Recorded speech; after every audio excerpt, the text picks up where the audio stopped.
Patrick Tate, a career criminal, worked his way up to armed robbery. He was doing a 7-year sentence for robbery when he started taking heroin. The last year of that sentence was getting to him. He got very depressed. Somebody started giving him the heroin.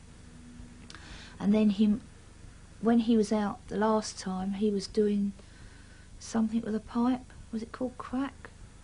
He was doing that, and I said to him, "You shouldn't do things like that, boy, you'll kill yourself." And he went, "No," he said, "I'm all right, I know what I'm doing." When Tate got out of prison, he decided to go into the drugs trade. He was a bodybuilder who was known to be violent, and he'd made the right connections in prison. Tate worked with an Essex businessman who supplied bouncers to nightclubs. His name was Tony Tucker. Tony Tucker was definitely a drug baron, definitely. I know he used to supply ease to all his bouncers and then take a percentage of their money. He was well known for that. Oh, he was a nasty person, and I suppose Pat, wanting to be a big I am as well, came out and they thought they were going to live the life of Riley, but it's very difficult to put Tucker on a scale of where he was in the drugs world. It's safe to say, however, that he was probably middle management, if I can use that phrase, and making his way towards the top of the tree to be a large-scale importer and distributor of drugs. well, they used to know when, you know, thousands of pounds worth of drugs were being handed over, or when the money was being handed over, and then whoever had the gun held them up. But yes, there was a couple of incidences, I know.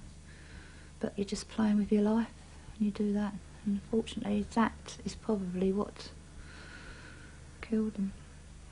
They were found in this Range Rover. 3 dead men. No one knew who they were, what they were doing, or why they fell victim to cold-blooded murder. It was the most unlikely place for such callous crime, an isolated farm track deep in the Essex countryside. Patrick Tate, Tony Tucker, and another associate were shot through the head at close range. During the weeks before, they're thought to have carried out a series of hold-ups of drug dealers. I think this case certainly is a gangland killing, an execution, if you like. And one can only surmise that perhaps the 3 of them had stolen some drugs, failed to pay a debt that they owed to this other person, or indeed had probably, in Tate's instance, become too violent or too extreme that he was thought to be dangerous, and they just wanted to take him out of the situation. You couldn't tell Pat, he always knew. You know, that used to be the trademark though, didn't it? The BMWs, the phone and the guns. Oh. Yeah, silly boy. Nice? Nice? It's very nice, is it? What are?